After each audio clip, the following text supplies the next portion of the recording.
श्यामा में शोखी और चुलबुलापन भले ही ना रहा हो, जितना कि मधुबाला या गीता बाली में नजर आता था। संजीदगी भी हालांकि कम ही थी, जिसे नरगिस या मीना कुमारी ही अदा कर सकती थी, पर श्यामा श्यामा थीं। और अगर ये कहा जाए कि उन्होंने अपनी अदाकारी को बहुआयामी बना डाला, तो कोई अतिशयोक्ति नहीं होगी। उन्होंने सामाजिक स्टंट, वेशभूषा प्रधान, ऐतिहासिक, हास्य, गरज की प्रत्येक तरह की फिल्मों में भूमिकाएं की। उनके नायकों में अगर जॉनी वॉकर थे तो अशोक कुमार भी, बलराज साहनी थे तो देवानंद भी, मोतीलाल थे तो राजकुमार भी, और सुरेश थे तो सज्जन भी। तात्पर्य ये कि श्यामा ही इस बात का कदाचित दावा कर सकती हैं कि उन्होंने ही फिल्म संसार में अधिकतम नायकों के साथ काम किया, और फिल्में भी इतनी अधिक की कि अच्छी अच्छी नायिकाओं ने भी नहीं की। फिल्म जीनत की कव्वाली, आहें न भरी शिकवे न किए, कुछ भी न जुबान से काम लिया, इसमें श्यामा के भी दृश्य थे। और साल 1951 के बाद तो श्यामा ने फिल्मों को कुछ इस तरह से पकड़ा कि आने वाले 14-15 सालों तक उन्होंने छोड़ा ही नहीं।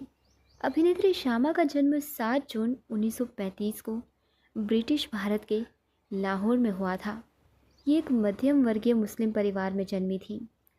इनका असली नाम खुर्शीद अख्तर था। बचपन से ही श्यामा को नृत्य और अभिनय का काफ़ी शौक था दोस्तों। भारत पाकिस्तान के बंटवारे से पहले ही इनका परिवार मुंबई आ गया था। मुंबई में उन्होंने फिल्म स्टूडियोज़ के आसपास चक्कर लगाना शुरू किया, जहां उन्हें छोटी मोटी भूमिकाएं मिलने लगी। श्यामा को पहला बड़ा मौका वी शांताराम की फिल्म साल 1945 की जीनत में बतौर चाइल्ड आर्टिस्ट के तौर पर मिला था। इसके बाद इन्हें छोटे किरदारों में कई फिल्में मिली, लेकिन असली सफलता आई साल 1950 के दशक में। उनकी बैक थ्रू फिल्म थी साल 1954 की आर पार, जिसमें उन्होंने गुरुदत्त के साथ मुख्य भूमिका निभाई थी। श्यामा की खूबसूरत मुस्कान, उनकी बड़ी एक्सप्रेसिव आँखें और नेचुरल अभिनय ने दर्शकों का दिल जीत लिया। 1950 और 60 का दशक श्यामा के करियर का स्वर्ण काल था दोस्तों। उन्होंने 100 से भी ज़्यादा अधिक फिल्मों में काम किया, जिनमें कई फिल्में सुपरहिट रहीं, जैसे साल 1954 की आर पार, साल 1960 की बरसात की रात, साल 1957 में शारदा, साल 1957 में ही भाभी, और साल 1951 की तराना। फिल्म बरसात की रात ने इन्हें सुपरस्टार बना दिया, और फिल्म शारदा, इस फिल्म के लिए उन्हें film fair award for best supporting actress भी मिला।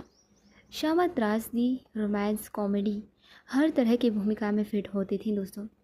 इनको ना तो सिर्फ दर्शकों बल्कि निर्देशकों का भी खूब प्यार मिला। साल 1953 में इन्होंने मशहूर सिनेमेटोग्राफर और डायरेक्टर फली मिस्त्री से शादी की, जो पारसी थे। श्यामा की शादी गुपचुप तरीके से हुई थी, क्योंकि वो उस समय अपने करियर के पीक पर थी। आपको बता दें कि श्यामा और फली मिस्त्री के 3 बच्चे हैं, 2 बेटे और 1 बेटी। लेकिन फली मिस्त्री का निधन साल 1979 में हो गया था, जिसके बाद श्यामा ने फिल्मों से दूरी बना ली और अपने परिवार में रह गई।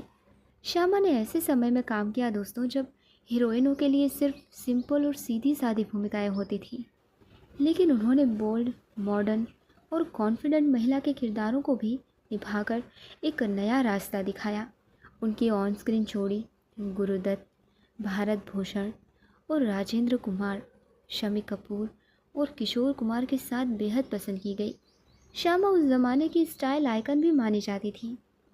साड़ी में भी ग्लैमर और ग्रेस कैसे लाया जाए, ये श्यामा से सीखा जाता था। श्यामा 1950 के दशक के उत्तरार्ध की एक ऐसी अभिनेत्री थी जो संगीत निर्देशकों और कवियों की लय और गीत के प्रति सबसे अधिक संवेदनशील थी। उन पर फिल्माए गए गाने जैसे ए दिल मुझे बता दे, ओ चांद जहाँ वो जाए, ए लो में हारी पिया, देखो वो चांद छुपके करता है क्या इशारे, छुपाकर मेरी आँखों को, सुन सुन सुन सुन जालिमा और चारे कारे बदारा उनके संवेदनशील अभिनय के उदाहरण हैं। श्यामा ने साल 1959 की फिल्म 2 बहनें में दोहरी भूमिका निभाई, जिसमें जुड़वा बच्चों का किरदार निभाया। जो चरित्र में बिल्कुल अलग थे। श्यामा ने अपने एक इंटरव्यू में कहा था दोस्तों कि उन्हें अपने अभिनय के बारे में कभी भी सिखाने की ज़रूरत नहीं पड़ी। वो कहती है, मैं आत्मविश्वास थी और मुझे बहुत ज़्यादा सोचने की ज़रूरत नहीं थी। उनका मानना था कि सितारे पैदा होते हैं, बनाए नहीं जाते। जॉनी वॉकर और श्यामा ने छू मंतर, आर पार, मुसाफिर खन्ना, खोटा पैसा और खेल खिलाड़ी जैसी कई फिल्मों में काम किया था। बाद के सालों में राजेश खन्ना की साल 1985 की फिल्म मास्टर जी और साल 1974 की फिल्म अजनबी, साल 1970 की फिल्म सावन भादो और दिल दिया दर्द लिया जो साल 1966 की फिल्म थी, इन जैसी अन्य फिल्मों में उनकी यादगार भूमिकाएं आई। आखिरी वक्त में श्यामा ने खुद को सार्वजनिक जीवन से अलग कर लिया था दोस्तों। वो मुंबई में अपने परिवार के साथ शांति से जीवन बिता रही थी। 14 नवंबर साल 1917 को 82 साल की उम्र में श्यामा की डेथ हो गई। उनकी अंतिम यात्रा सादगीपूर्ण रही, लेकिन फिल्म जगत ने उन्हें दिल से याद किया। श्यामा उन गिनी चुनी अभिनेत्रियों में से एक थी दोस्तों, जो पुराने ज़माने की मासूमियत और नए ज़माने का आत्मविश्वास दोनों को जिया। वो आज भी उन फिल्मों में ज़िंदा है जहां उनकी मुस्कान हर बार नए दर्शकों को मोह लेती है।